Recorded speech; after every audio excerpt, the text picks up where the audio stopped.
பார்ந்த August 17 நடைபெற உள்ள தமிழ் தேசிய எழுச்சி மாநாட்டின் மதுரை, தேனி, திண்டுக்கல், சிவகங்கை, ராமநாதபுரம் ஆகிய நாடாளுமன்ற தொகுதிகள் அடங்கிய மண்டல செயற்குழு கூட்டத்தில் பங்கேற்று சிறப்பித்துக் கொண்டிருக்கிற நம் அனைவரையும் வரவேற்று சிறப்பித்திருக்கிற தீபம் என்கிற சுடர்மொழி அவர்களே, இந்த மண்டல செயற்குழுவை முன்னின்று ஒருங்கிணைத்திருக்கிற அமைப்பு செயலாளர் எல்லாளன் அவர்களே, அமைப்பு செயலாளர் விபி இன்குலாப் அவர்களே, மற்றும் கார்வண்ணன், பெரியசாமி, ரஃபீக், ஜான் கிறிஸ்டோபர், விடுதலை சேகரன் ஆகிய தோழர்களே,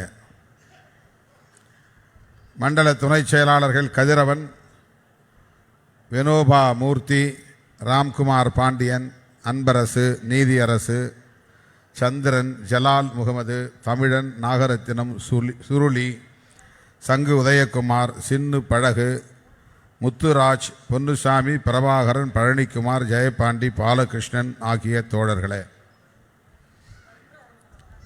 மதுரை ஒருங்கிணைந்த மாவட்ட செயலாளர்கள் அரச முத்துப்பாண்டியன், ஆ மணியரசு, வழக்குரைஞர் ரவிக்குமார், அம்பேத்கர், மரியத்தங்கம். திண்டுக்கல் ஒருங்கிணைந்த மாவட்ட செயலாளர்கள் பனையூர் சேகர், மைதீன் பாவா, தமிழரசன், திருவளவன், போர்க்கொடியேந்தி, தண்டபாணி, தமிழ்முகம். தேனி மாவட்ட செயலாளர்கள் சுசி தமிழ்பாண்டியன், குழந்தை ராஜ், அயூப் கான், மதன் தமிழாளன், உசிலை பழனிசாமி. சிவகங்கை மாவட்ட செயலாளர்கள் ஊஞ்சனை சரவணன், திலீபன் ராஜா, அம்பேத் வளவன், பாலையா, விஜயன், ராமச்சந்திரன்.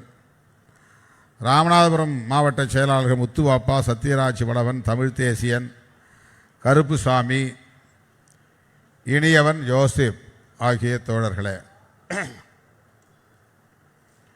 மதுரை பனையூர் சேகர், கலைச்செல்வன் ஆகிய தோழர்களே, மாநில பொறுப்பாளர்கள்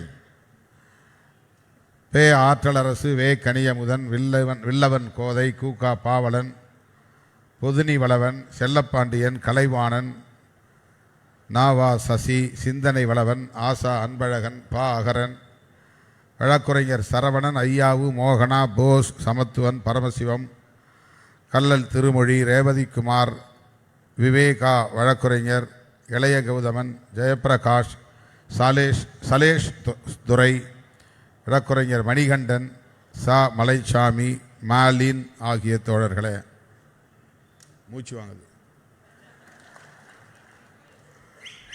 மாநில துணை செயலாளர்கள் எஸ்பி மணிகண்டன், பழனிமணி, மு மாதவன், சிவலிங்கம், மேலவளவு கருப்பையா, வழக்குரைஞர் அருள் ஜோசப், வழக்குரைஞர் சேக்குவேரா, இரா பாண்டியம்மாள், கு காமராஜ், ரேவதி அழகர்சாமி, அலங்கை செல்வ அரசு, மேலவாசல் மோகன், நெடுஞ்செழியன், சிறுத்தை ராஜா, கீழ்மதுரை பூமிநாதன், ஆயிஷா பேகம், மாலின், டிபிஐ முத்து, பரந்தாமன், முடுவை அழகுமலை, விடுதலை புலியம்மாள், வழக்குரைஞர் நெல்சன், மணிமொழியன், வீர கரிகாலன், தமிழாளன், வயலூர் முத்துகிருஷ்ணன், தன்மான செல்வி, எரம்பட்டி பாலவளவன், மது, ஆண்டி, முத்துராமன், வழக்கறிஞர் கரிகாலன், அருண் பிரசாத், வழக்குரைஞர் ஐயனார், ஜெயபால், பீட்டர் வளவன், கோவிந்தராஜ், இஸ்மாயில், தமிழ்ச்செல்வன், மாவீரன் கிட்டு, கோபால் பாண்டியன், வழக்குரைஞர் செல்வம், உலகநம்பி, திருச்சித்தன், தங்கராஜ், பழனி பொதினிவளவன், இன்பராஜ், பூபாலன் ஆகிய தோழர்களே, நன்றியுரையாற்றவிருக்கிற மண்டல துணை செயலாளர் தென்னிலவன் அவர்களே. இதில் நிறைய பேர் வரல, ஆனாலும் அவங்க பேரை படிக்க வேண்டியதாக இருக்கு. மற்றும் இயக்கத்தின் முன்னோடிகளே, திரளாக கூடியிருக்கிற என் உயிரின் உயிரான விடுதலை சிறுத்தைகளே,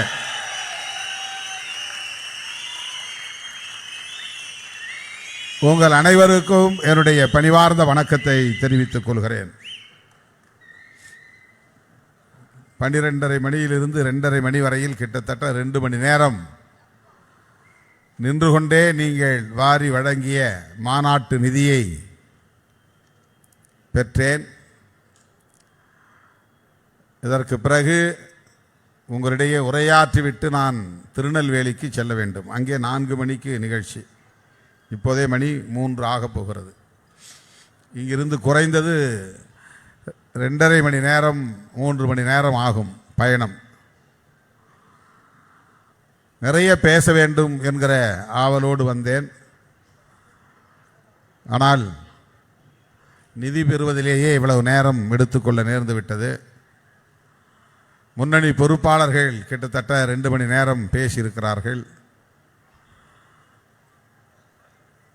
அவர்களெல்லாம் பேசியதில் இருந்து உங்களுக்கு ஒரு தெளிவு கிடைத்திருக்கும். இந்த மாநாட்டுக்கான நோக்கம், இந்த மாநாட்டுக்கான தேவை என்ன என்பதை முன்னணி பொறுப்பாளர்கள் எடுத்துரைத்திருக்கிறார்கள். என்றாலும் கூட நானும் சில தகவல்களை, கருத்துக்களை உங்களோடு பகிர்ந்து கொள்ள விரும்புகிறேன்.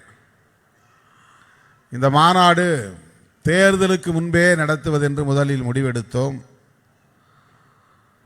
ஒரே நேரத்தில் மறுசீரமைப்பு நடவடிக்கைகளையும் மேற்கொள்ள வேண்டும், மாநாட்டு பணிகளையும் மேற்கொள்ள வேண்டும், தேர்தல் பணிகளையும் மேற்கொள்ள வேண்டும் என்கிற ஒரு இக்கட்டான சூழலில் சிக்கிக்கொள்ள நேர்ந்தது. போன வருடம் கிட்டத்தட்ட ஜூலை ஆகஸ்ட் மாதம் இந்த பொறுப்பாளர்களை நியமிக்கிற பணியிலே நான் போய் அமர்ந்தேன். ஜனவரிக்குள்ளாக மொத்தத்தையும் முடித்துவிட வேண்டும் என்று முயற்சி செய்தேன். 234 தொகுதிகளுக்கும் மாவட்ட செயலாளர்கள், மாவட்ட பொருளாளர்கள், மாவட்ட துணை செயலாளர்கள், மாவட்ட செய்தி தொடர்பாளர்கள், மாவட்ட நிர்வாக குழு உறுப்பினர்கள், மாவட்ட செயற்குழு உறுப்பினர்கள் என்று கட்சிக்கு மட்டுமான நிர்வாகத்தை அறிவிப்பதிலேயே அவ்வளவு பெரும்பாடு பட வேண்டியிருந்தது. விண்ணப்பங்களை எல்லாம் டிஜிட்டைஸ் செய்து சிஸ்டத்தில், கம்ப்யூட்டர் சிஸ்டத்தில் ஏற்றி ஒவ்வொரு தொகுதி மாவட்டமாக நான் சிஸ்டத்திலே பார்த்து தேர்வு செய்து அறிவிப்பதிலே சொல்லனா துயரங்கள், உடல் வலி, தூக்கமின்மை, கழுத்து வலி. ஆனாலும் அந்த வேலையை குறிப்பிட்ட கால எல்லைக்குள் முடிக்க இயலவில்லை. பிறகு தேர்தலுக்கான சூடு பிடித்து விட்டது. பேச்சுவார்த்தை, தொகுதி பங்கீடு, அதிலே பல வகையான நெருக்கடிகள். பிறகு மறுசீரமைப்பு பணிகளை அப்படியே விட்டுவிட்டு தேர்தல் பணிகளில் கவனம் செலுத்த வேண்டிய ஒரு நெருக்கடி உருவானது. ஆனாலும் கூட அந்த நேரத்தில் இந்த மாநாட்டை நடத்துவதென்று நாம் அறிவிப்பு செய்தோம்.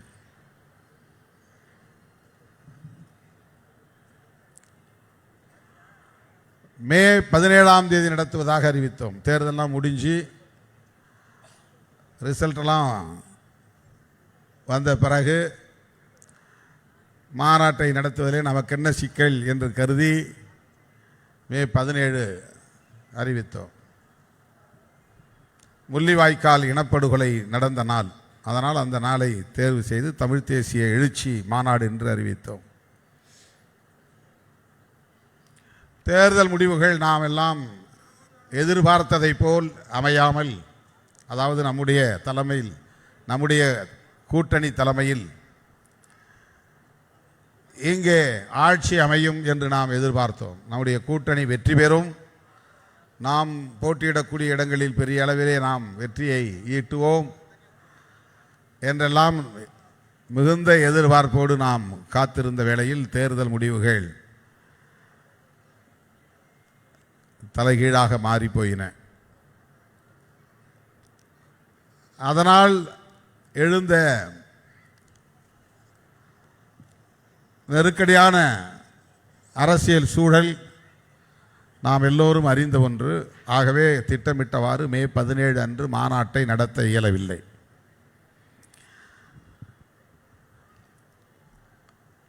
ஒரே நேரத்தில் 2 விழாக்களை நான் அறிவித்திருந்தேன். ஒன்று விருதுகள் வழங்கும் விழா, இன்னொன்று தமிழ் தேசிய எழுச்சி மாநாடு. ஜூன் 14 விருதுகள் வழங்கும் விழா,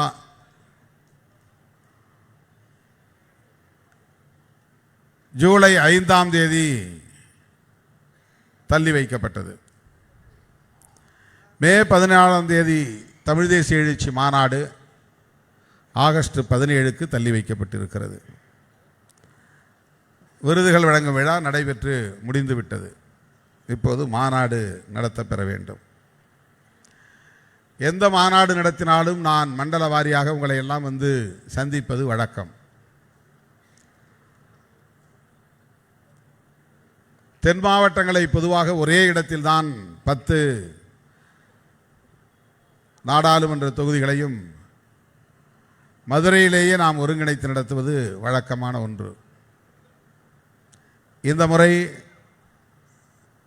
மதுரையிலும் திருநெல்வேலியிலும் என்று 2 இடங்களில் நடத்த நாம் அறிவிப்பு செய்து, காலையில் மதுரையிலும் மாலையில் திருநெல்வேலியிலும் என்று ஏற்பாடு செய்யப்பட்டிருக்கிறது. இந்த நிகழ்ச்சியை 1 மணி அல்லது 2 மணிக்குள் முடித்துவிட்டால் திருநெல்வேலிக்கு 5 மணிக்கு போய் சேரலாம், 6 மணிக்கு அரங்கிற்கு போகலாம் என்பதுதான் திட்டம். ஆனால் இங்கேயே 3 மணி ஆகிவிட்டது. இதற்கு பிறகு நாளை திருப்பூருக்கு செல்ல வேண்டும், அதன் பிறகு பாண்டிச்சேரிக்கு செல்ல வேண்டும். இந்த மண்டல செயற்குழு கூட்டங்களை எல்லாம் முடித்த பிறகு நாடாளுமன்ற கூட்டத்தொடர் 20ஆம் தேதி தொடங்குகிறது. 20ஆம் தேதி நான் டெல்லிக்கு செல்ல வேண்டும்.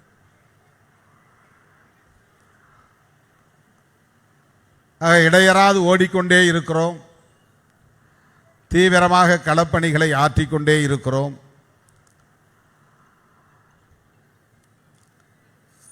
அரசியல் அரங்கில் சிறுத்தைகள் தவிர்க்க முடியாத ஒரு சக்தி என்பதை உறுதிப்படுத்திக் கொண்டே இருக்கிறோம் என்பதிலே மகிழ்ச்சி, பெருமிதம்.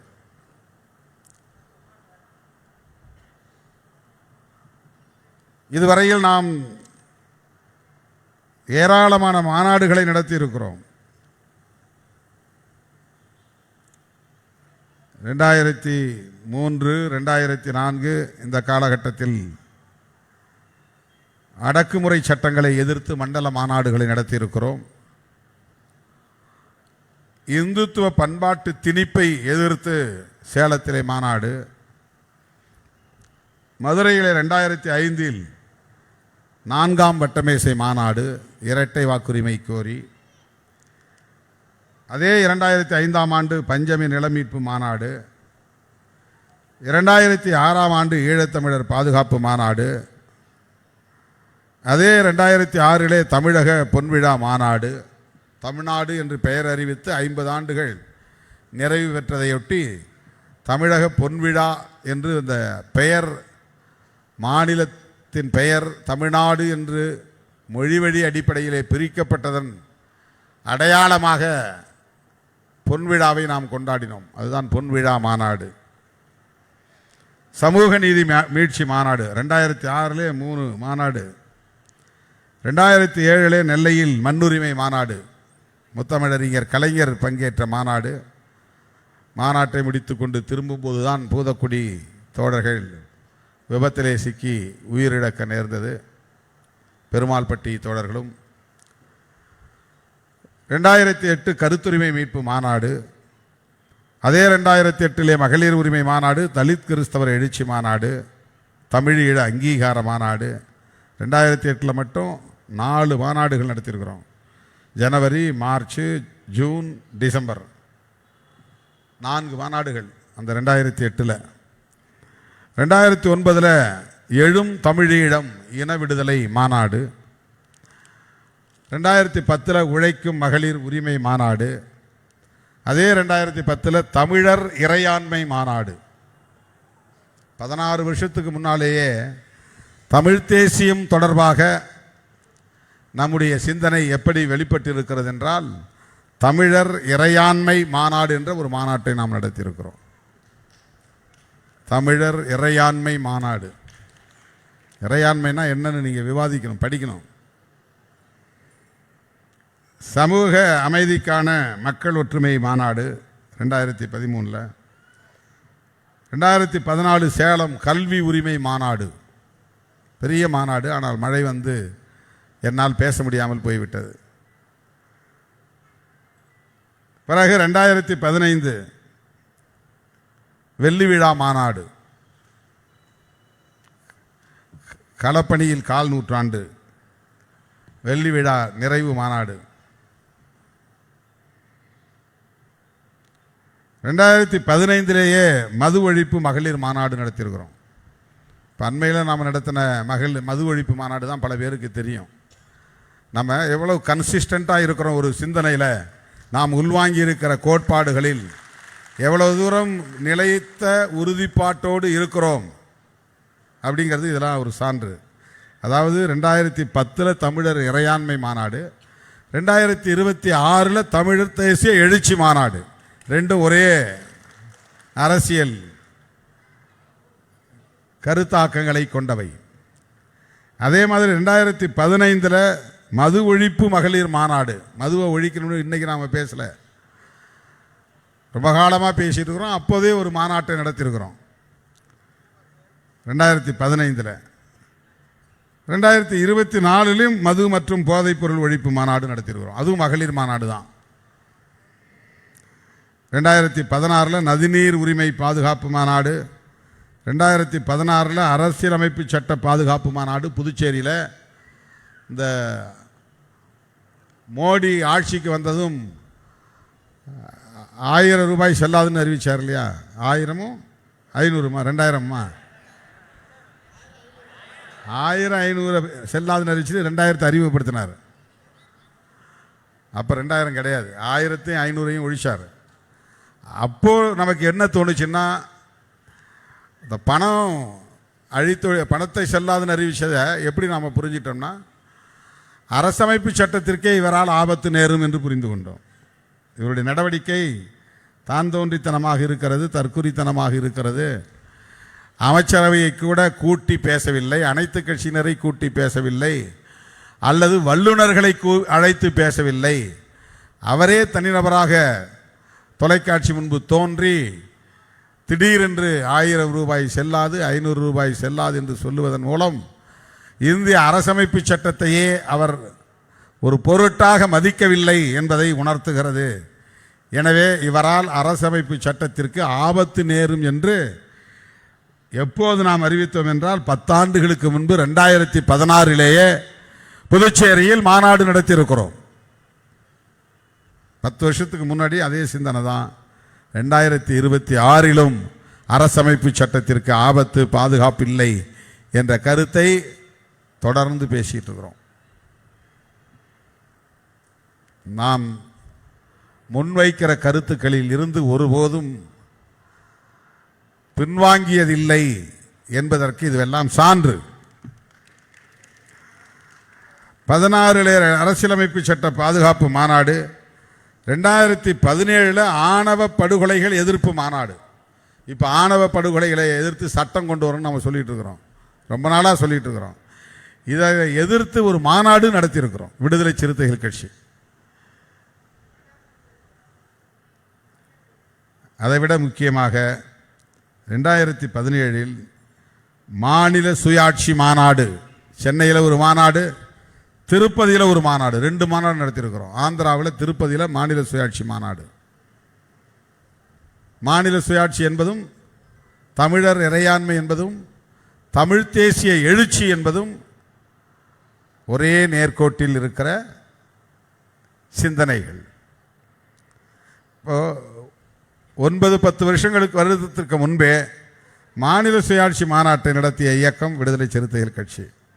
பிறகு வழக்கறிஞர்களுக்கான மாநாடு, மீண்டும் அரசியலமைப்பு சட்ட பாதுகாப்பு மாநாடு ஆந்திரா, மீண்டும் மாநில சுயாட்சி மாநாடு புதுச்சேரி, பிறகு வணிகரணி மாநாடு திருச்சி, பெண்களும் அர்ச்சகராகலாம் சட்டம் கோரிக்கை மாநாடு, அப்புறம் 2019 தேசம் காப்போம் மாநாடு நாடாளுமன்ற பொதுத் தேர்தலுக்கு முன்பு. ஆந்திராவிலும் தேசம் காப்போம் மாநாடு. 19 மறுபடியும் சனாதன எதிர்ப்பு மாநாடு. 2022 வணிகர்கள் வாழ்வுரிமை மாநாடு. 2021 வந்து கொரோனா வந்துருச்சு, அதனால் அப்போ மாநாடு நடத்தலை. 22 வணிகர்கள் வாழ்வுரிமை மாநாடு. 2019 மறுபடியும் சனாதன கல்விக் கொள்கை எதிர்ப்பு மாநாடு புதுச்சேரியில். 2024 வெல்லும் ஜனநாயக மாநாடு. அதே 2024 மது மற்றும் போதைப்பொருள் ஒழிப்பு மகளிர் மாநாடு. 2025 தேர்தல் அங்கீகார வெற்றி விழா மாநாடு. இதை இல்லாமல் 2020 கொரோனா வந்தப்பவே தேசம் காப்போம் பேரணி நடத்தியிருக்கிறோம். இதை இல்லாமல் 2025 ஜூனில் மதச்சார்பின்மை காப்போம் மக்கள் திரள் பேரணி நடத்தியிருக்கோம். இவ்வளவு மாநாடுகளை நடத்திய இயக்கம் விடுதலை சிறுத்தைகள் கட்சி.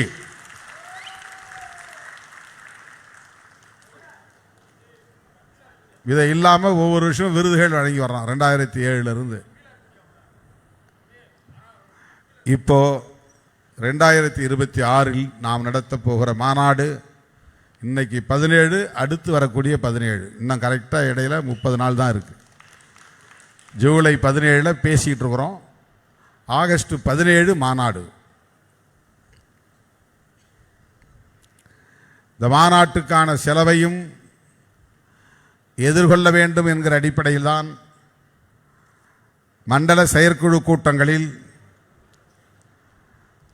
உங்களிடையே மாநாட்டு நிதியையும் கேட்டு பெறுகிறோம். அதன்படி இப்போது நீங்கள் வழங்கியிருக்கிற தொகை 17,33,800.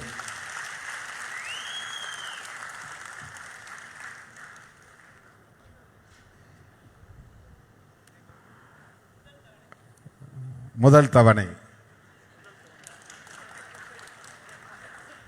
எனக்கு உற்சாகம் கொடுக்கிறார். ரொம்ப சோகமாக இருக்கிறீங்களே, இது முதல் கட்டமாக தான் தர்றோம் என்று மனமுவந்து இந்த நிதியை வழங்கிய என் உயிரின் உயிரான விடுதலை சிறுத்தைகள் அனைவருக்கும் என்னுடைய நெஞ்சார்ந்த நன்றியை உரித்தாக்குகிறேன்.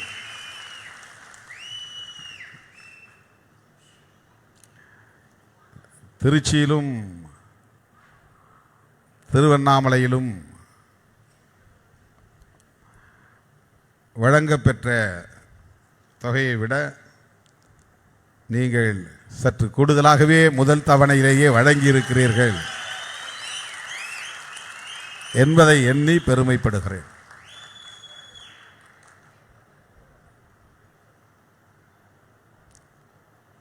ஓவியம் தீட்டிய கையோடு, பெயிண்ட் கையோடு வந்து தம்பி நிதி கொடுக்கிறார். கம்பி கட்டும் தொழிலாளி என்று காய்த்து போன விரல்களோடு வந்து நிதியை கொடுக்கிறார்.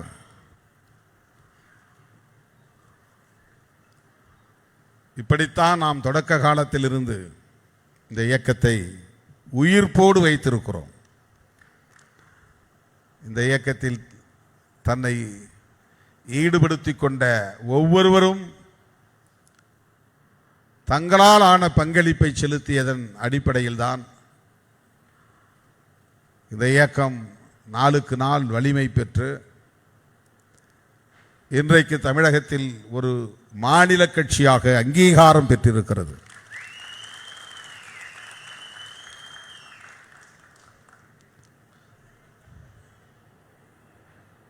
பொருளாதார வலிமை பெற்ற யாரும் நம்மோடு இல்லை.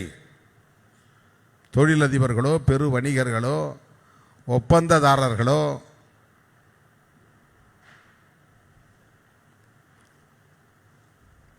இந்த இயக்கத்தில் யாரும் இல்லை. அல்லது தொழிலதிபர்களோ வணிகர்களோ ஒப்பந்ததாரர்களோ நிலக்கிழார்களோ யாரும் இந்த இயக்கத்திற்கு பெரிதாக கொடையளிப்பதற்கு துணை இருப்பதற்கு தயாராகவும் இல்லை. அப்படி யாரும் கிடையாது. இந்த இயக்கம் வளரட்டும், வேலை செய்யுங்க என்று லட்சக்கணக்கிலோ கோடிக்கணக்கிலோ எடுத்து கொடுப்பதற்கு இங்கு யாரும் கிடையாது. சமகாலத்தில் நம்மோடு களத்திற்கு வந்த எத்தனையோ பல இயக்கங்கள் காணாமலும் போயிருக்கின்றன, வலுவிழந்து நீர்த்தும் போயிருக்கின்றன. ஆனால் எந்த பின்புலமும் இல்லாமல், யாருடைய தயவும் இல்லாமல், நம் சொந்த கைகளை ஊன்றி கரணம் போட்டு அந்தரத்திலே பந்தல் கட்டுவாயா என்பார்களே, அப்படி அந்தரத்திலே பந்தல் கட்டி இன்றைக்கு ஒரு மாபெரும் மக்கள் இயக்கமாக இந்த இயக்கம் பரிணாமம் அடைந்திருக்கிறது. அதை பெருமையோடு சொல்ல நான் கடமைப்பட்டு இருக்கிறேன்.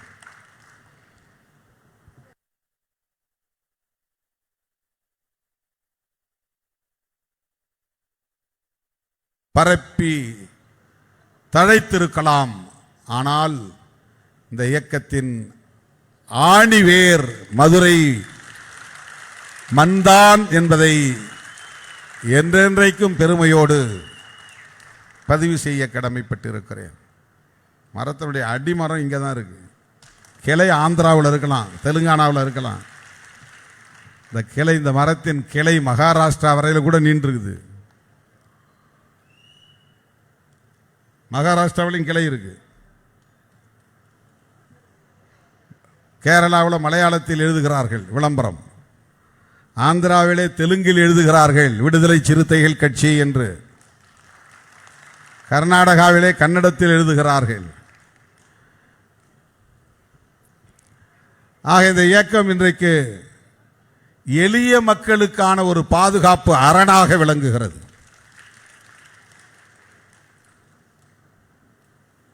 யாருடைய ஒத்துழைப்பும், அதாவது ஆதரவும் இல்லாமல், தயவும் இல்லாமல் இந்த இயக்கம் எப்படி வளர்கிறது என்று சொன்னால், இந்த இயக்கத்தின் தேவை மக்களுக்கானதாக இருக்கிறது. மக்களுக்கு இந்த இயக்கம் தேவைப்படுகிறது.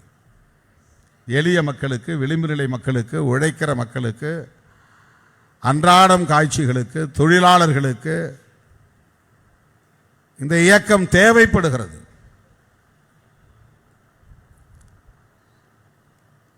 ஆகவே இந்த இயக்கம்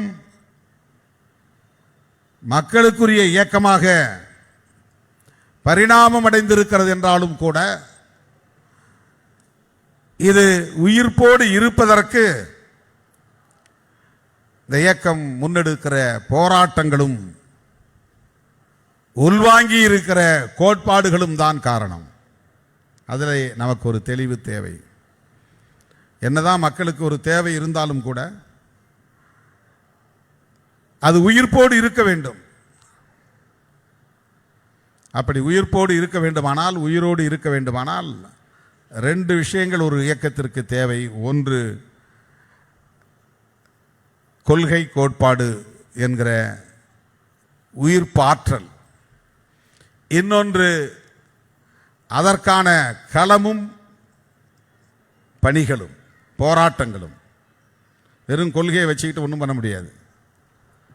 வெறும் கோட்பாட்டை பேசிக்கொண்டு எதுவும் செய்ய முடியாது. அதற்கான களம் அமைப்பது, அந்த களத்தில் நின்று போராடுவது என்பதுதான் ஒரு இயக்கத்தை உயிர்ப்போடு வைத்திருப்பதற்கான அடிப்படை தேவைகளுள் ஒன்று. இவ்வளவு பணிகளை நாம் செய்திருக்கிறோம். இந்த மாநாட்டு பணிகள்னா வெறும் பேர் இல்லை. இது வெறும் அறிவிப்பு கிடையாது. இதற்காக நாம் ஒவ்வொரு முறையும் மக்களை போய் சந்தித்து கொண்டே இருக்கிறோம். இதற்காக மக்களிடத்தில் துண்டறிக்கைகளை கொடுத்து கொண்டே இருக்கிறோம். இதற்காக சுவர் விளம்பரங்களை எழுதி கொண்டே இருக்கிறோம். இந்த மாநாடுகள் நடக்கிற போதெல்லாம் விவாதங்களை நடத்தி கொண்டே இருக்கிறோம். பிரச்சனைகளின் அடிப்படையில் மக்களை திரட்டி போராடி கொண்டே இருக்கிறோம். வெறும் தேர்தலுக்காக உருவான இயக்கம் இல்லை, மக்களின் தேவைக்காக உருவான இயக்கம். வெறும் பதவி அதிகாரம் என்கிற வேட்கையில் உருவான இயக்கம் இல்லை. இது மக்களின் பாதுகாப்புக்காக உருவான இயக்கம். இது பதவிக்கானதல்ல, பாதுகாப்புக்கானது.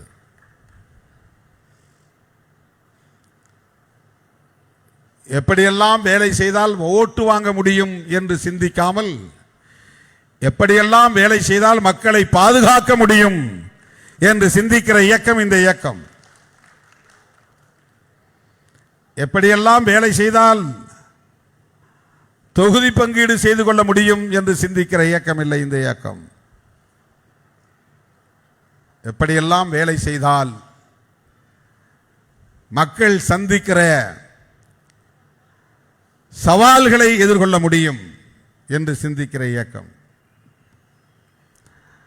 ஆகவேதான் எத்தனை சுனாமிகள் அடித்தாலும் சேதப்படாமல் இருக்கிற இயக்கம் விடுதலை சிறுத்தைகள் கட்சி.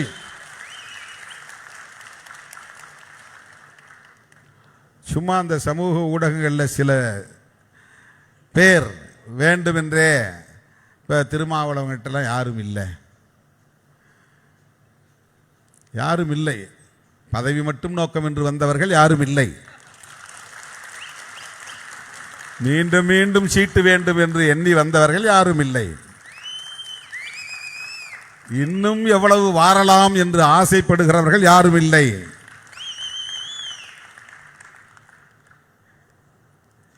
எப்போதும் நாங்கள் திருமாவளவனோடு தான் பயணிப்போம். எல்லா காலத்திலும் திருமாவளவனோடு தான் களத்தில் நிற்போம். நாங்கள் அம்பேத்கரின் பிள்ளைகள், பெரியாரின் பிள்ளைகள், மார்க்சின் மாணவர்கள் என்கிற புரிதலோடு இருக்கிற ஒருவரும் அவர்கள் சொல்வது போல் வெளியேறியவர்கள் அல்ல. அப்படிப்பட்டவர்கள் யாரும் இல்லை. அது விரல் விட்டு எண்ணக்கூடிய 1-2 பேர் தான். நான் இப்போ அண்மையில் வட மாவட்டங்களில் பேசினேன். மதுரைக்கு தெற்கே இருக்கிற தம்பிகள் நான் தேர்தல் காலத்திற்கு முன்பே இயக்கம் ஆரம்பித்த போது என்னோடு வந்தவர்கள்.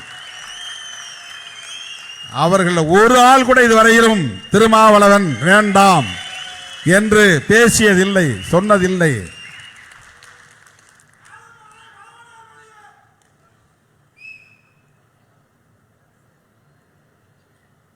ஒரு முறை கூட தேர்தலில் போட்டியிட வாய்ப்பு கிடைக்காதவர்கள் தான் இன்னும் அந்த பிடிப்போடு, உறுதியோடு, அதே வீரியத்தோடு என்னை சுற்றி நிற்கிறார்கள். நான் இன்னும் 1 மணி நேரம் நின்னா கூட கூட்டம் வந்துகிட்டே தான் இருக்கும். நிதி கொடுக்க 500, 1000, 500, 1000 என்றாவது கொடுத்து கொண்டே இருப்பார்கள் தம்பிகள். எனக்கு நிற்க முடியல. அடுத்து திருநெல்வேலிக்கு போகணும்.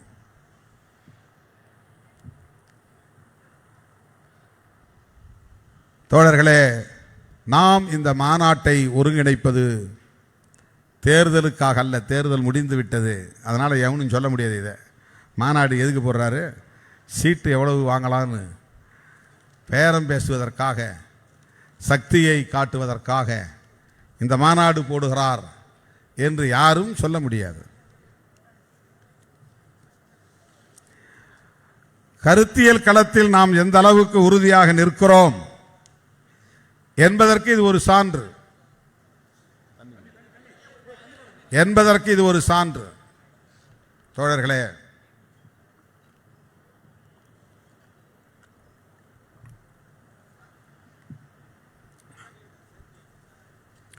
ஆயிரத்தி 1991 ஏப்ரல் திங்கள் 14 மதுரை புதூரில் முதலாக நான் இந்த இயக்கத்தின் கொடியை அறிமுகப்படுத்திய போது முன்மொழிந்த கொள்கை முழக்கங்களுள் ஒன்றுதான் தமிழ் தேசியம். 91 எத்தனை வருஷம் ஆகுது?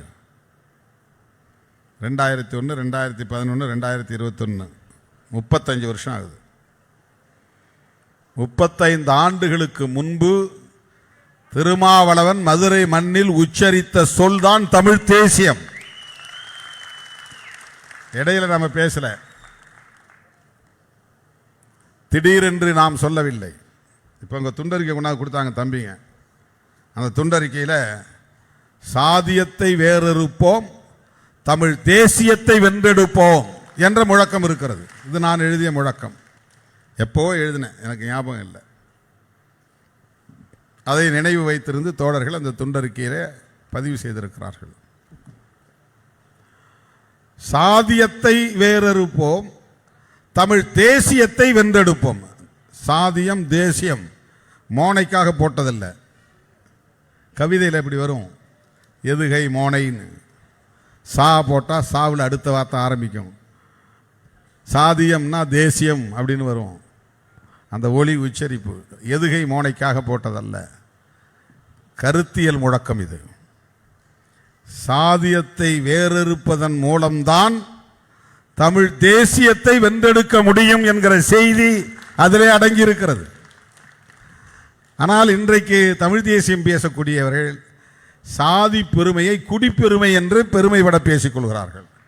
சாதியை சொல்லு, அப்பதான் நீ தமிழனா இல்லையான்னு தெரியும் அப்படின்னு சாதியை வாழ வைப்பதற்காக பேசுகிறார்கள்.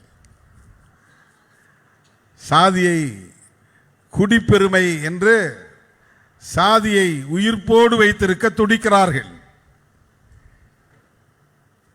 சாதி ஒழித்தல் ஒன்று, நல்ல தமிழ் வளர்த்தல் மற்றொன்றுன்னு பாரதிதாசன் பாடியிருக்கிறார். ஒரு புறம் சாதி ஒழிப்பது, இன்னொரு புறம் தமிழை வளர்ப்பது, ரெண்டும் தான் முக்கியமான பணி, தமிழர்களின் பணி அப்படின்னு பாவேந்தர் பாரதிதாசன் சொல்லியிருக்கிறார். இதையெல்லாம் யாரும் மேற்கோள் காட்ட மாட்டாங்க. சாதி பெருமையை ஏன் நீங்கள் தப்பாக பார்க்கணும்? சாதியெல்லாம் ஒழிக்க முடியாது, சாதி தான் நம்முடைய அடையாளம், சாதி அவசியம். இப்படி பேசுகிற தலைவர்கள் தமிழ்நாட்டிலே நிறைய இருக்கிறார்கள். அவர்கள் வேறு அவர்களும் தங்களை முற்போக்குவாதிகள் என்று சொல்லிக் கொள்ளுகிறார்கள்.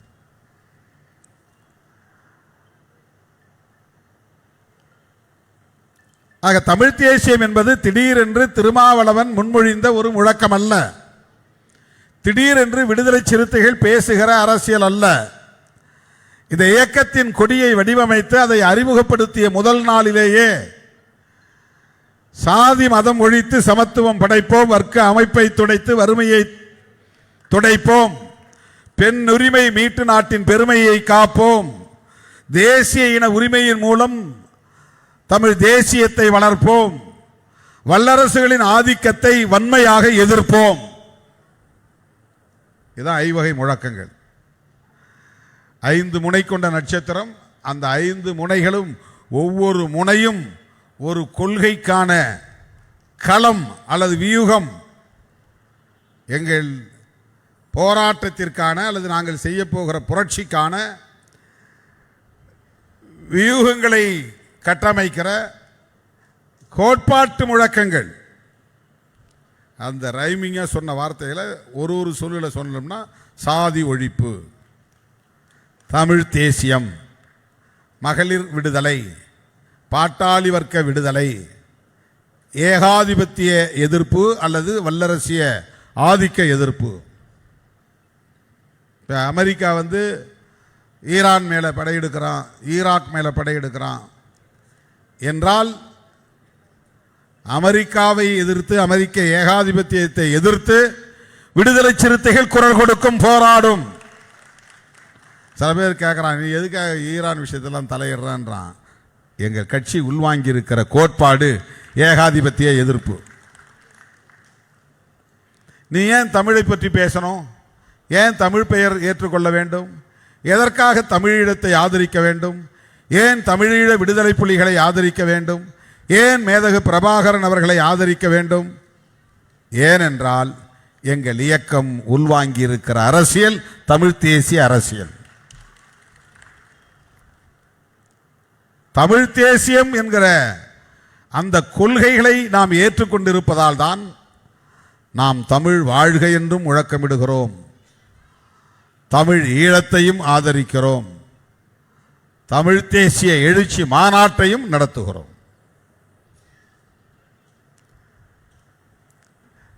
யாரையோ பார்த்து நாமும் அதே போல செய்வோம் என்று இல்லை. தமிழ்நாட்டு அரசியலில் நம்மை பார்த்து மற்றவர்கள் பின்பற்றுவதுதான் அரசியலை தவிர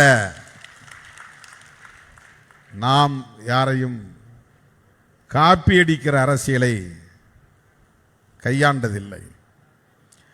கொள்கைகளை பொறுத்தவரையில் எல்லா இயக்கங்களும் ஒரே மாதிரி தான். ஆனால் அவற்றை நடைமுறைப்படுத்துகிற போது அதிலே நாம் காட்டுகிற தீவிரம் கட்சிக்கு கட்சி மாறுபடும். அதில் இருக்கிற உறுதிப்பாடு தலைமைக்கு தலைமை மாறுபடும். அப்படி பிற இயக்கங்களில் இருந்து முற்றிலும் மாறுபட்ட அணுகுமுறைகளை கையாளுகிற, மக்களோடு நிற்கிற, மக்களுக்காகவே சிந்திக்கிற ஒரு மக்கள் இயக்கம் என்றால் அது விடுதலை சிறுத்தைகள் கட்சி என்று நாம் நெஞ்சுயர்த்தி சொல்ல முடியும். யாரும் வரலாம், யாரும் ஆட்சிக்கு வரலாம், யாரும் அதிகாரத்தில் இருக்கலாம். தேர்தலில் நின்று ஆட்சி அதிகாரத்தில் வென்று சாதனை படைப்பது என்பது வேறு அரசியல், அது வேறு. கிராமம் கிராமமாக சென்று மக்களை சந்தித்து, மக்களை படித்து, மக்களோடு நின்று மக்களை அரசியல் படுத்துகிற அரசியல் என்பது வேறு. நாம் செய்வது மக்களை அரசியல் படுத்துவது, மக்களை அமைப்பாக்குவது. இதுதான் நம்முடைய முதன்மையான நோக்கம், அதுதான் இலக்கு. நாம் எதுக்கு இயக்கம் வைத்திருக்கிறோம் என்று சொன்னால், சாதாரண மக்களையும் அரசியல் படுத்துவது, அவங்களுக்கு என்ன சமூகத்தில் நடந்து கொண்டிருக்கிறது என்கிற தெளிவை ஏற்படுத்துவது, சமூக கட்டமைப்பை பற்றிய தெளிவை ஏற்படுத்துவது, பொருளாதார உற்பத்தி முறைகளை பற்றிய தெளிவை ஏற்படுத்துவது, அரசியல் அரங்கில் நிகழ்கிற ஒவ்வொன்றை பற்றியும் அவர்களோடு உரையாடுவது, விவாதிப்பது. மக்களை அரசியல் படுத்திவிட்டால் போதும், மாற்றங்கள் தன்னியல்பாக நிகழும். ஒரு தனிநபர் திரைப்படத்திலே வருகிற கதாநாயகனை போல திடீரென்று தோன்றி சாதிய வன்கொடுமைகளை தடுத்துவிட முடியுமா என்றால் முடியாது. திடீரென்று ஒரு தலைவன் தோன்றி பெண்களுக்கு எதிரான குற்றங்களை எல்லாம் ஒரே நாளில் அல்லது ஒரே ஆண்டில் அல்லது ஒரே ஆட்சி காலத்தில் 5 ஆண்டுகளில் ஒழித்துவிட முடியுமா என்றால் முடியாது. சமூகத்தில் நிலவுகிற உயர்வு தாழ்வு என்கிற இந்த பாகுபாடுகளை ஒரு தனி மனிதனால் ஒழித்துவிட முடியுமா என்றால் முடியாது. ஒரு நீண்ட நெடிய அரசியல் படுத்துதல் என்பது தேவை. எல்லோரையும் புரிய வைத்தாலே மாற்றங்கள் நிகழ்ந்துவிடும். இந்த குழந்தைகள் படிப்பகத்தை உருவாக்கும் போது ஒரு முழக்கம் நான் எழுதினேன். கரும்பாலை தம்பிங்க கேட்டாங்க, விளங்க வைப்போம் விளங்கறுப்போம் என்று அந்த முழக்கம். ஒரு பிரச்சனையை மக்களுக்கு விளங்க வச்சிட்டோம்னா தானா விலங்குகள் அருந்து போயிடும். நீ போய் அறம் எடுத்துட்டு போய் அறுக்க வேண்டியதில்லை. யாருடைய கைகளிலும் இருக்கிற விலங்குகளை உடைக்கிற பொறுப்பு எந்த ஒரு தனிநபருக்கும் கிடையாது, அந்த வலிமையும் கிடையாது. மக்கள்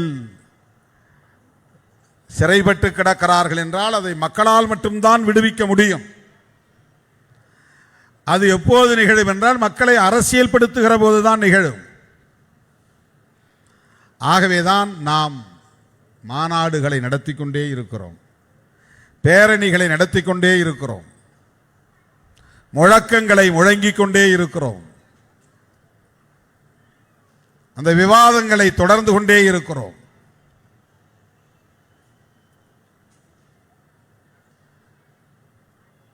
தலைமுறை தலைமுறையாய் இத்தகைய அரசியல் படுத்துதல் என்பது நீடிக்கிற போது சமூகத்தில் நாம் எதிர்பார்க்காத அளவுக்கான மாற்றங்கள் நிகழும். எலெக்ஷன் நேரத்தில் எப்படி வேணாலும் யாருக்கும் மாற்றி ஓட்டு போட முடியும், ஓட்டு போட வைக்க முடியும், எப்படி வேணாலும் ஆட்சி மாற்றங்களை நிகழ்த்த முடியும், ஆட்சியை கைப்பற்ற முடியும். ஆனால் ஓவரால் கூட்டி கழித்து பார்த்தால் சமூகத்தில் எந்த மாற்றங்களும் நிகழ்ந்திருக்காது.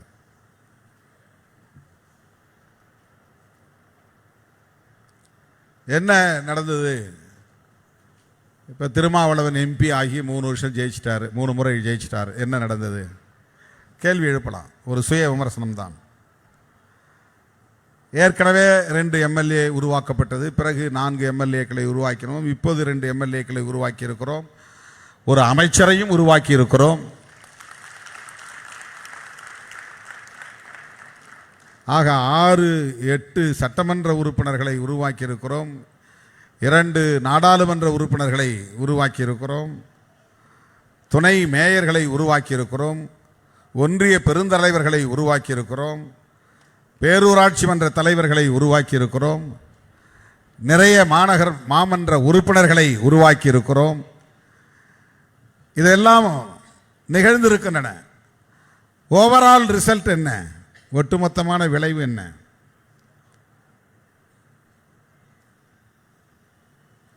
தோழர்களே, சமூக மாற்றம் என்பது அரசியல் படுத்துதலில் இருந்து நிகழக்கூடிய ஒன்று. அரசியல் படுத்துதல் என்றால் கட்சி அடையாளப்படுத்துதல் என்ற பொருள் இல்லை. நீ இந்த நீல சிவப்பு துண்டை போட்டாலும் போடலை அப்படின்னாலும் இந்த கட்சி பேசுகிற அரசியலை பேச வேண்டும், அதுதான் முக்கியம். நீ நீல சிவப்பு துண்டை அணிந்தால் மாற்றம் நிகழ்ந்து விட்டது என்று பொருள் இல்லை. சாதி ஒழிப்பு அரசியலை பேச துணிந்தால் மாற்றம் நிகழும். நீ நீலம் சிவப்பு நட்சத்திரம் பொறித்த மஃப்ளரை கழுத்திலே போட்டிருந்தால் மாற்றம் நிகழ்ந்து விடாது. தமிழ் தேசிய அரசியலை பேசுகிற தெளிவிருந்தால், துணிவிருந்தால் மாற்றம் நிகழும்.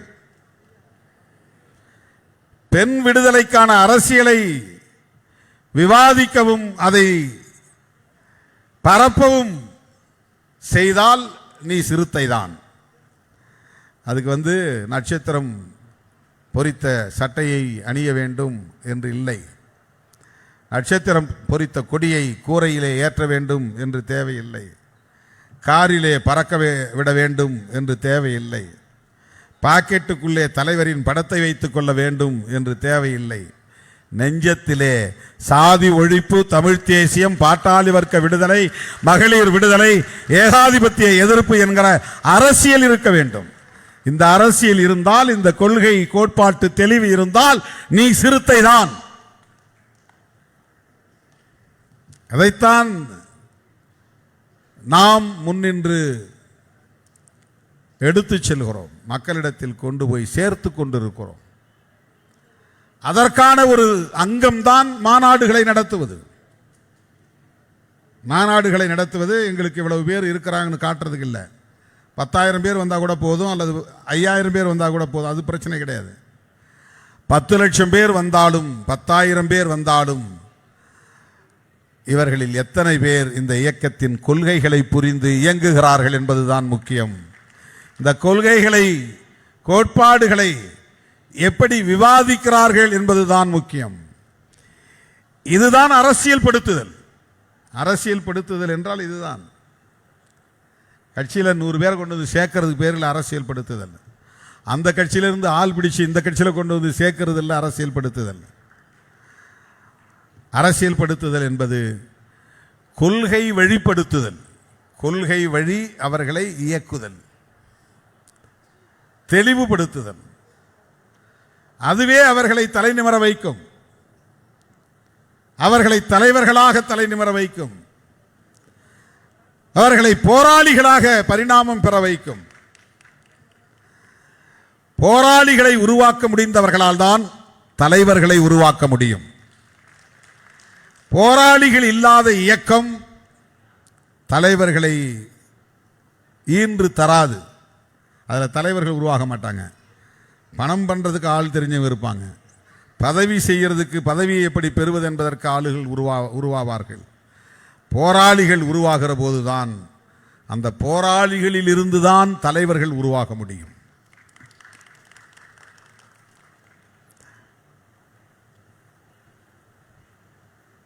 போராட தெரியாமல் நீ வாழ முடியாது. போராட வேண்டுமானால் தேவையை உணராமல் போராட முடியாது. இதுதான் சிறுத்தைகளின் முழக்கம். இது ரொம்ப காலத்துக்கு முன்னால் நான் எழுதியது. தேவையை உணராமல் போராட முடியாது, போராட தெரியாமல் நீ வாழ முடியாது. அடிமையாக கிடக்கலாம், அவ்வளோதான். உன்ட்ட எப்பவுமே ஒரு ஃபைட்டிங் நேச்சர் இருக்கணும். உரிமைக்காக குரல் கொடுப்பது என்பது ஒரு போராடுகிற தன்மை. அது அந்த போராட்ட குணம் எங்கிருந்து வரும் என்றால், எனக்கு என்ன தேவை என்பதை நான் புரிந்து கொள்வதிலிருந்து வரும். அந்த தேவையை எப்போது புரிந்து கொள்ள முடியும் என்றால், கோட்பாடுகளை கொள்கைகளை உள்வாங்கிக் கொள்ளுகிற போதுதான் புரிந்து கொள்ள முடியும். எனக்கு சோறு வேண்டும், சட்டை வேண்டும் என்கிற தேவை அல்ல, சமூக தேவை. ஒரு குடும்பத்திற்கு அல்லது சமூகத்திற்கு அல்லது மக்களுக்கு என்ன தேவை, அந்த தேவையை புரிந்து கொள்வதற்கே அரசியல் புரிதல் தேவை. மும்மொழி திட்டம் வேண்டுமா, இருமொழி திட்டம் வேண்டுமா, எது தேவை என்று புரிந்து கொள்ள வேண்டுமானால் மொழிக் கொள்கையை பற்றியும் ஆட்சியாளர்களின் அரசியல் பற்றியும் நமக்கு ஒரு புரிதல் தேவை. அப்படி இருந்தால் தான் ஏன் அவன் 3 மொழியை திணிக்கிறான், நாம் ஏன் அந்த 3 மொழியை எதிர்க்கிறோம், அதுக்கு நமக்கு ஒரு புரிதல் வேணும். இப்போ இதை புரிந்து கொண்டால் இதில் எது நமக்கு தேவைன்னு தெரிஞ்சிடும். 2 மொழியா 3 மொழியா, இந்தி வேணுமா இந்தி வேண்டாமா, ஆங்கிலமும் தமிழும் போதுமா? இந்த தேவையை உணரவில்லை என்றால் உன்னால் போராட முடியாது. உன்னால் போராட முடியலன்னா உன் தலையில் கொண்டு வந்து இந்தியை கட்டிடுவான். உன் பிள்ளை இந்தி பேசும், உன் பேர பிள்ளை இந்தி பேசும். உன் பாரம்பரியம் அப்படியே ஒரு 50 வருஷத்துக்கு பின்னால் 100 வருஷத்துக்கு பின்னால் தமிழை மறந்து இந்தி பேசக்கூடிய 3ஆம் தர மக்களாக மாறி போயிடுவாங்க. அப்புறம் மோடி மாதிரியான ஆட்கள் தான் தொடர்ந்து இந்தியாவின் பிரதமராக இருந்து கொண்டே இருப்பார்கள். ஏன் தமிழ்நாட்டில் பிஜேபி வாலாட்ட முடியவில்லை என்றால், இங்கே இந்தி பேசக்கூடியவர்கள் இல்லை என்பதனால்தான் மோடி வித்தைக்கு இங்கே யாரும் மயங்கவில்லை. இல்லைன்னா அவர் பேச்சாலேயே மயக்கி போட்டு விடுவார். மோடி வித்தை தெரிந்த ஒரு தலைவர் தான்.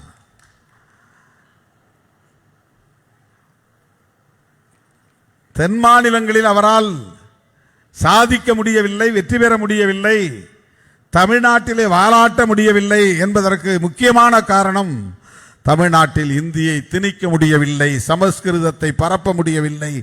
அதனால் அவர்களின் சனாதன அரசியல் இங்கே பெரிதாக எடுபடவில்லை. ஆகவே நம்முடைய முழக்கங்கள் ஒவ்வொன்றும் ஆழமான அரசியல் உள்ளடக்கமாக கொண்டிருக்கும். அந்த அரசியலை உள்ளடக்கமாக கொண்டிருக்கும். எந்த முழக்கத்தை நீங்கள் எடுத்து பார்த்தாலும் அதை வைத்துக்கொண்டே நீங்கள் ஒரு விவாதம் நடத்தலாம். ஆகவே விடுதலை சிறுத்தைகள் கட்சி தமிழ் தேசியம் குறித்து ஏன் பேசுகிறது என்று சொன்னால், தமிழ் மொழி பாதுகாக்கப்பட வேண்டும், தமிழின உரிமைகள் பாதுகாக்கப்பட வேண்டும், இன்னொரு மொழி தமிழ் இனத்தின் மீது திணிக்கப்படக்கூடாது, தமிழ் ஆட்சி மொழி ஆக்கப்பட வேண்டும். உயர் நீதிமன்றத்தில் போய் நீ தமிழில் வாதாட முடியாது. நிறைய வக்கீல் ஏன் டிஸ்ட்ரிக்ட் கோர்ட்டு வராங்கன்னா, இங்கே தான் தமிழில் பேச முடியும், ஹைகோர்ட்டில் தமிழில் பேச முடியாது. அங்கே இங்கிலீஷ் தெரிஞ்சால் தான் பேச முடியும்.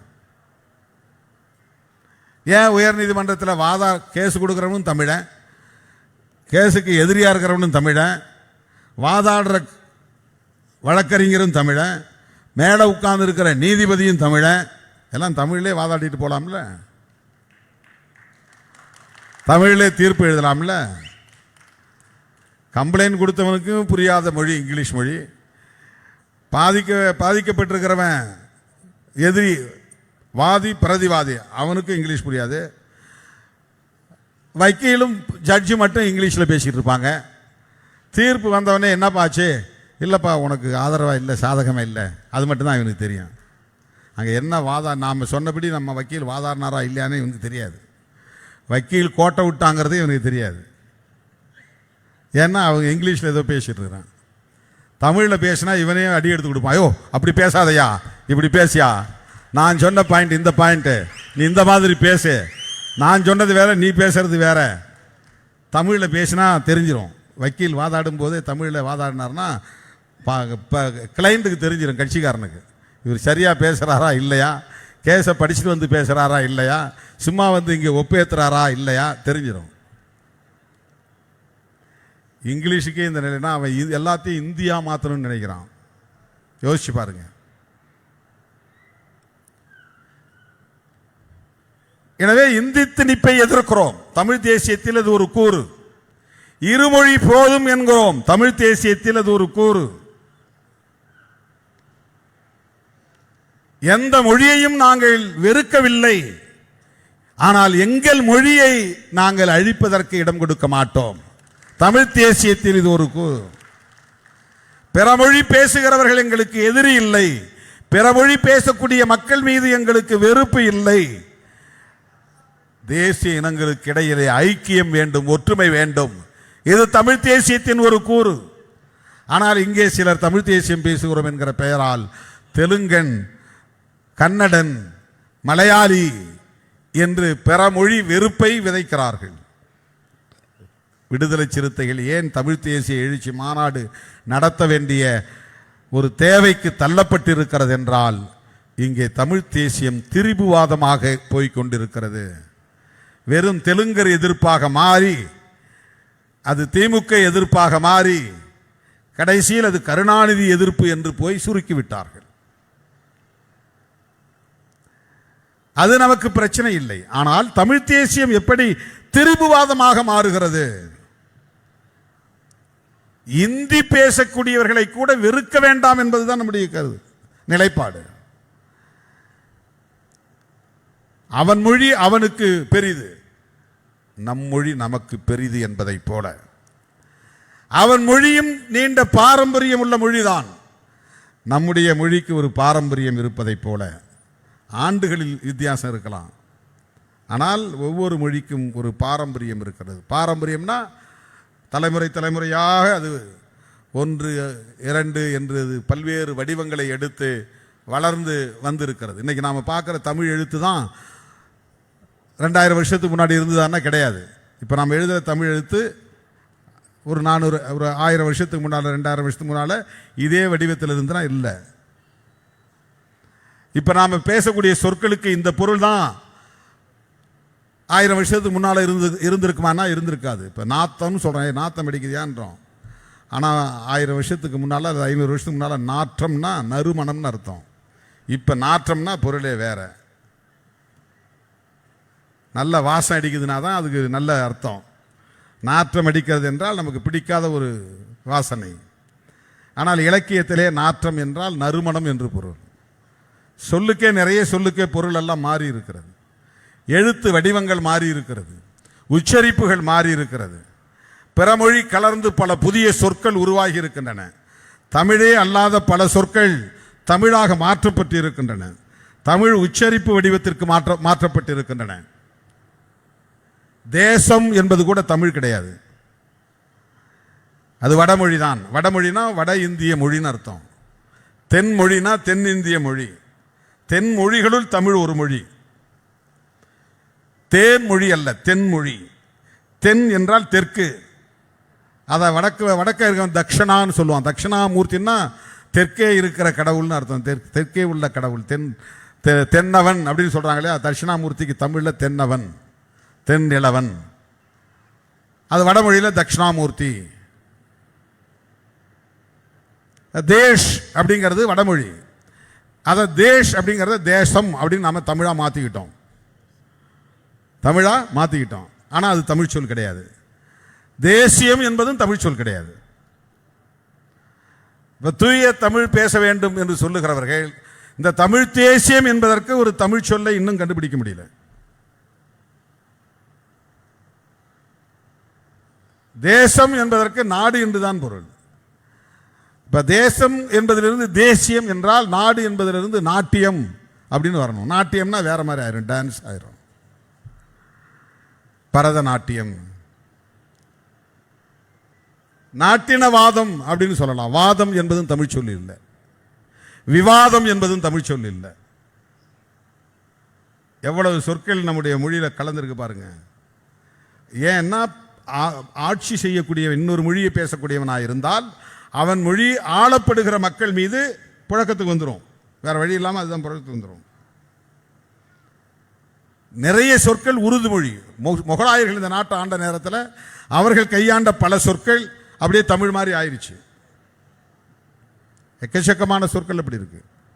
நாம தமிழ் நினைச்சிட்டு இருக்கிற பல சொற்கள் தமிழே இல்லை.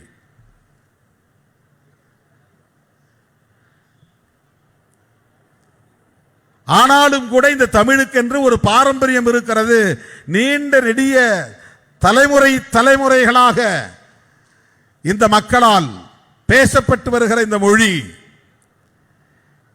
இலக்கண செல்வம் கொண்ட மொழி, இலக்கிய வளம் கொண்ட மொழி. இந்த இலக்கணத்திலிருந்தும் இலக்கியத்திலிருந்தும் இந்த இனத்தின் வரலாறு அறியப்படுகிறது. சிலப்பதிகாரத்தை படித்தால் மதுரை பற்றிய வரலாறு நமக்கு தெரிகிறது. கோவலனுடைய வரலாறு, கண்ணகியுடைய வரலாறு, அந்த காலத்தில் எப்படி வணிகம் இருந்தது, தமிழர்களின் வணிகம் எப்படி வளர்ந்திருந்தது என்பதை அறிய முடிகிறது. இலக்கியமே நமக்கு வரலாறாக இருக்கிறது. அது இந்த இனத்திற்கான ஒரு நீண்ட நெடிய பாரம்பரியத்தை உணர்த்துகிறது. அப்படி பாரம்பரியமுள்ள ஒரு இனம் தன்னுடைய தாய்மொழியை இழந்தால் அவர்களின் ஒட்டுமொத்த வரலாற்றையும் இழக்க நேர்ந்துவிடும். இங்கே தாய்மொழி இல்லைன்னாக்கா இந்த இலக்கியம் இல்லாமல் போயிடும், இந்த செல்வங்கள் இல்லாமல் போயிடும், இந்த கல்வெட்டுகள் பயன்படாது, இந்த செப்பேடுகள் பயன்படாது, அதெல்லாம் குப்பையாக போயிடும். அப்போ அந்த இனத்துக்குன்னு ஒரு பெருமை இருக்காது. மூணாந்தர மக்களாக நாலாந்தர மக்களாக மாற்றப்பட்டு விடும். ஏன்னா தொடர்ந்து இந்தி பேசிட்டு வர்றவனுடைய ஆதிக்கம் வளர்ந்துடும். இந்த தலைமுறையிலேருந்து நீ இந்தி கற்று, உன் பிள்ளை இந்தி கற்று, உன் பேரப்பிள்ளை இந்தியை கற்று, அதுக்கு பின்னால் வர்றவன் இந்தியை கற்று, அது இன்னும் பல தலைமுறைகளுக்கு பின்னால் அவன் முழு இந்தி வாழாவாக மாறுவான். அப்போ இவனுக்கு என்ன பாரம்பரியம் ஆயிரும்னா இந்தி சமூகத்தினுடைய வரலாறு தான் இவனுடைய பாரம்பரியமாக மாறி போயிடும். இப்போ இவன் மூன்றாம் தர குடிமகனாக மாறிவிடுவான். ஆகவே ஒரு மொழியை காப்பது என்றால் அந்த இனத்தின் வரலாற்றை காப்பது என்று பொருள். ஒரு இனத்தின் வரலாற்றை காப்பாற்றுகிறோம் என்றால் நமக்கு உளவியல் ரீதியான ஒரு தெம்பு, ஒரு வீரியம் கிடைக்கும், தலை நிமிர்வு கிடைக்கும். இது எல்லா மொழிகளுக்கும் இருக்கிறது, எல்லா மொழியை பேசக்கூடிய மக்களுக்கும் இருக்கிறது. ஒவ்வொரு மாநிலத்திலும் வெவ்வேறு மொழி பேசக்கூடிய மக்கள் இருப்பார்கள். அதனால் அந்த மக்கள் அந்த மாநிலத்தில் இரண்டாம் தர குடிமக்கள் ஆகிவிட முடியாது. வெறுப்புக்கு ஆளாகக்கூடிய அரசியலை நாம் முன்னெடுக்க முடியாது. இப்போ மகாராஷ்டிராவில் தமிழ் பேசுகிறவங்க சிறுபான்மை, ஆந்திராவில் தமிழ் பேசக்கூடியவர்கள் சிறுபான்மை, கர்நாடகாவில் தமிழ் பேசக்கூடியவர்கள் சிறுபான்மை. இப்போ தமிழ்நாட்டுக்குள்ளே தெலுங்கு பேசக்கூடியவர்கள், கன்னடம் பேசக்கூடியவர்கள்லாம் நீங்கள் ஆட்சிக்கு வரக்கூடாது, நீங்கள் அதிகாரத்திற்கு வரக்கூடாது என்று அவர்களுக்கு எதிரான வெறுப்பு அரசியலை பேசினால் பிற மாநிலங்களில் வாழக்கூடிய தமிழர்களின் பாதுகாப்பு என்ன ஆகும்? யோசித்து பார்க்க வேண்டும். இதை யோசிக்காதவர்கள் தான் இங்கே தமிழ் தேசியத்தை தெலுங்கு எதிர்ப்பாக மாற்றி வைத்திருக்கிறார்கள், தெலுங்கர் எதிர்ப்பாக மாற்றி வைத்திருக்கிறார்கள். வடுகர் எதிர்ப்பு என்ற பெயரில் இதுதான் தமிழ் தேசியம் என்று திரிபுவாதம் செய்கிறார்கள். அவர்கள் சாதி ஒழிப்பை பற்றி ஒருபோதும் பேசுவதில்லை. ஆகவே நாம் பேசுகிற தமிழ் தேசியம் என்ன? நாம் பேசுகிற தமிழ் தேசியம் அரசமைப்பு சட்டத்திற்கு உட்பட்ட ஒரு மாநிலமாக தமிழ்நாடு மாநிலத்தை ஏற்கிறோம். தமிழ்நாடு மாநிலத்தில் மொழியும் இனமும் பாதுகாப்பாக இருக்க வேண்டும். அதன் மீது எந்த ஆதிக்கமும் செலுத்தக்கூடாது. அந்த மொழி உரிமைகளையும் இன உரிமைகளையும் பாதுகாத்திட வேண்டும். அந்த மக்களுக்கான மாநில அரசு சுதந்திரமாக இயங்க வேண்டும். மத்தியில் இருக்கிற ஒன்றிய அரசுக்கு இது அடிமை அரசு அல்ல, இது சுதந்திரமாக இயங்க வேண்டும். இந்த அரசியலை நாம் ஒரு சொல்லில் அழைக்கலாம், அதுதான் மாநில சுயாட்சி. ஆகவே நாம் பேசுகிற தமிழ் தேசியத்தின் மிக முக்கியமான கூறு மாநில சுயாட்சி என்கிற நிலைப்பாடு. தமிழ்நாட்டுக்கு மாநில சுயாட்சி வேண்டும். தமிழ் தேசிய எழுச்சி மாநாட்டின் மிக முக்கியமான நிலைப்பாடு மாநில சுயாட்சி. இரண்டாவது, சாதியத்தை வேறறுப்போம், தமிழ் தேசியத்தை வென்றெடுப்போம். சாதியத்தை வேறறுக்காமல் தமிழர்களை ஒருங்கிணைக்க முடியாது. ஏன் இந்த மேடைக்கு வேற சமுதாயத்தை சார்ந்தவர்கள் பெரிதாக வருவதில்லை? சாதிய முரண்பாடு. ஏன் திருமாவளவன் தலைமையை தமிழராய் இருந்தாலும் திருமாவளவனும் தமிழர்தான், மற்றவர்களும் தமிழர்கள்தான், ஆனால் அவர்கள் ஏன் திருமா தலைமையை ஏற்றுக்கொள்வதிலே தயக்கம் இருக்கிறது? சாதிதான் காரணம்.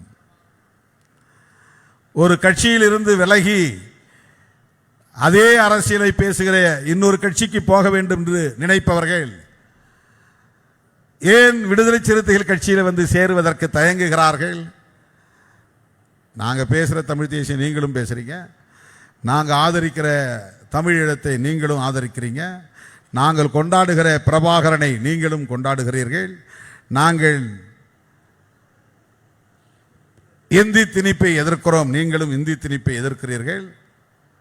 ஆனால் இந்த கட்சியிலிருந்து வெளியேறி உன் கட்சியில் என்னால் சேர முடியவில்லை என்று ஒருவன் முடிவெடுக்க வேண்டிய நிலைக்கு ஏன் ஆளாகிறான்?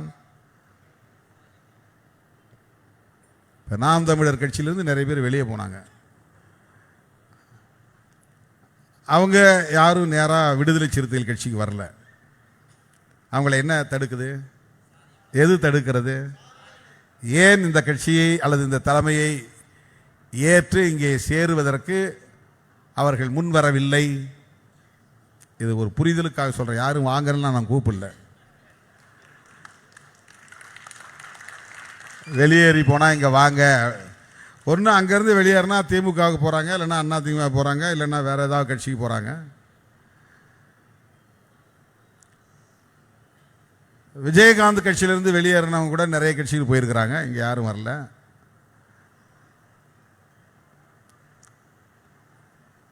இது நான் ஏன் நம்மகிட்ட வரலங்கிற ஒரு ஏக்கத்திலிருந்து சொல்லவில்லை, ஏன் வரவில்லை என்பதில் ஒரு அரசியல் இருக்கிறது, புரிந்து கொள்ள வேண்டும் என்பதற்காக சொல்லுகிறேன். திருமாவளவன் தலைமையை ஏற்பதில் என்ன நெருடல்? திருமாவளவனுக்கு பேச தெரியாதா, சிந்திக்க தெரியாதா, எழுத தெரியாதா, போராட தெரியாதா, அரவணைக்க தெரியாதா, நிர்வாகம் தெரியாதா? என்ன பிரச்சனை? தமிழனும் சேர முடியாமல் தடுப்பதற்கு இடையிலே இருப்பது சாதி சாதி சாதி என்பதை தவிர வேற என்ன இருக்கிறது? வேற என்ன இருக்கிறது? எனவே சாதி இருக்கிற வரையில் தமிழன் ஒன்றுபட முடியாது. இதை விட வேற என்ன எக்ஸாம்பிள் வேணும்? என்ன உதாரணம் வேணும்? என்ன எடுத்துக்காட்டு வேணும்? என்ன சான்று வேண்டும்? இதெல்லாம் ஒரே சொல்லுதான். ஒரு பொருள் பன்மொழி. எக்ஸாம்பிள்னா இங்கிலீஷ், உதாரணம்னா வடமொழி, சான்றுன்னா தமிழ். எல்லாம் ஒரே பொருள் உள்ள பழமொழி. என்ன சான்று வேண்டும்? சாதி தமிழர்களை ஒருங்கிணைக்க விடாமல், ஒன்று சேர விடாமல் தடுக்கிறது. உண்மையா இல்லையா? உண்மையா இல்லையா? சாதியை ஒழிக்காமல் தமிழர்களை ஓரணியில் திரட்ட முடியுமா? அதனால்தான் சாதியத்தை வேறறுப்போம், தமிழ் தேசியத்தை வென்றெடுப்போம். இதுதான் முழக்கம். தமிழ் தேசியம் பேசக்கூடியவர்கள் சாதி ஒழிப்பை பற்றி பேசுகிறார்களா? விடுதலை சிறுத்தைகள் எந்த அளவுக்கு கொள்கை தெளிவோடு இருக்கிறது, நடைமுறை சாத்திய கூறுகளை பற்றி சிந்திக்கிறது, முற்போக்காக சிந்திக்கிறது என்பதை புரிந்து கொள்ள வேண்டும்.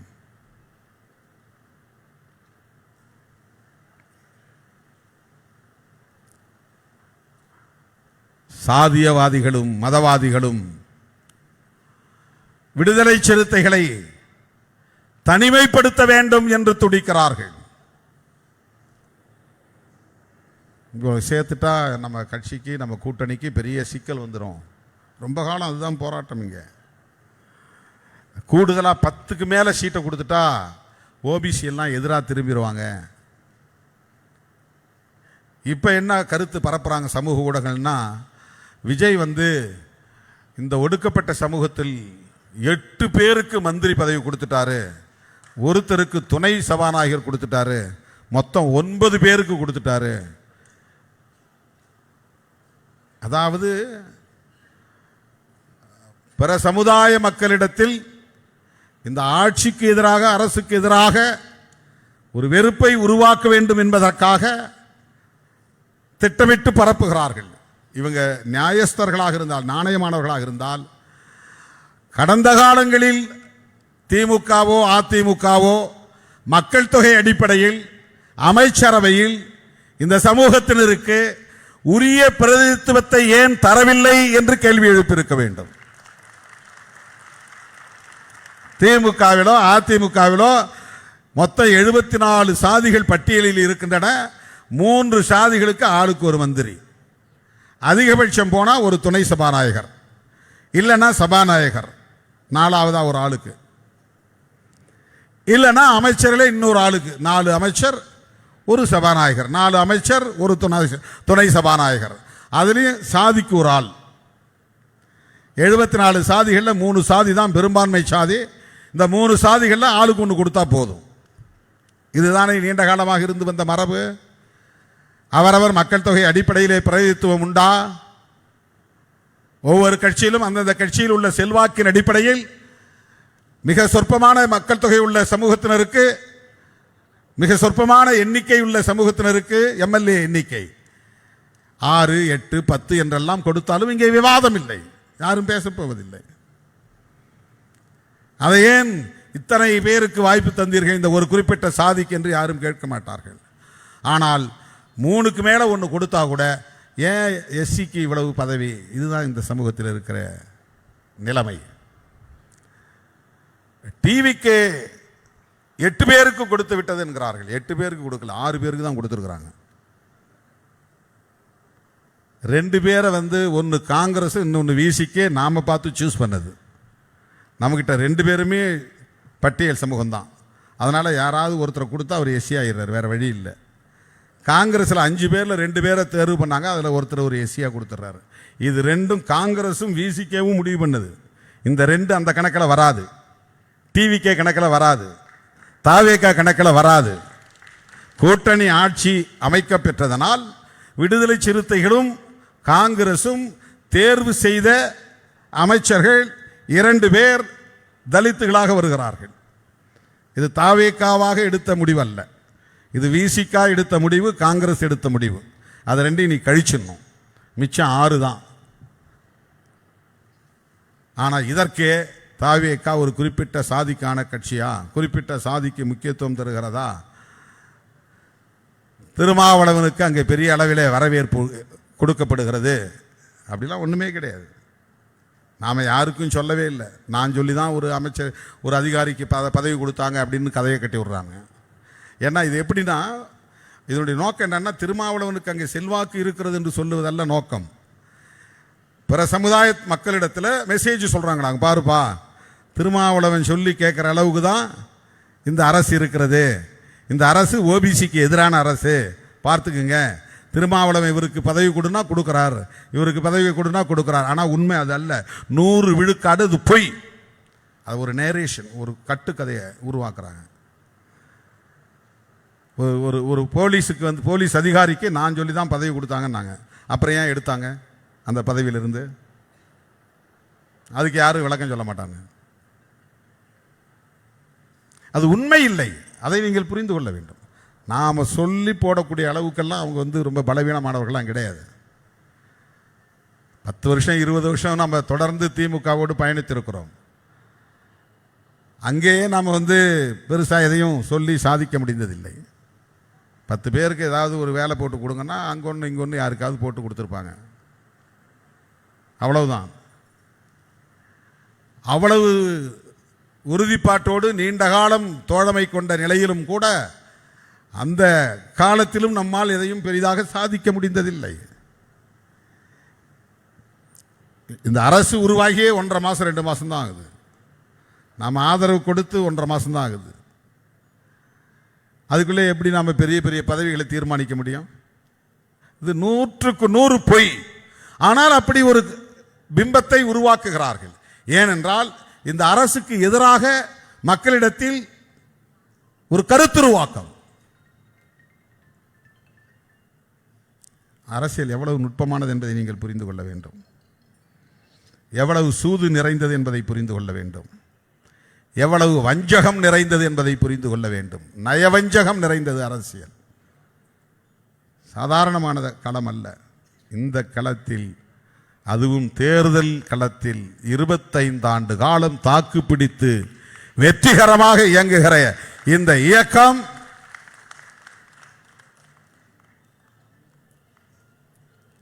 ஒரு கொள்கை சார்ந்த பேரியக்கமாக, கோட்பாடு சார்ந்த பேரியக்கமாக இன்னும் இன்னும் பரிணாமம் பெற வேண்டும் என்கிற வேட்கையோடு தான் நாம் மீண்டும் இந்த மாநாட்டை ஒருங்கிணைத்திருக்கிறோம்.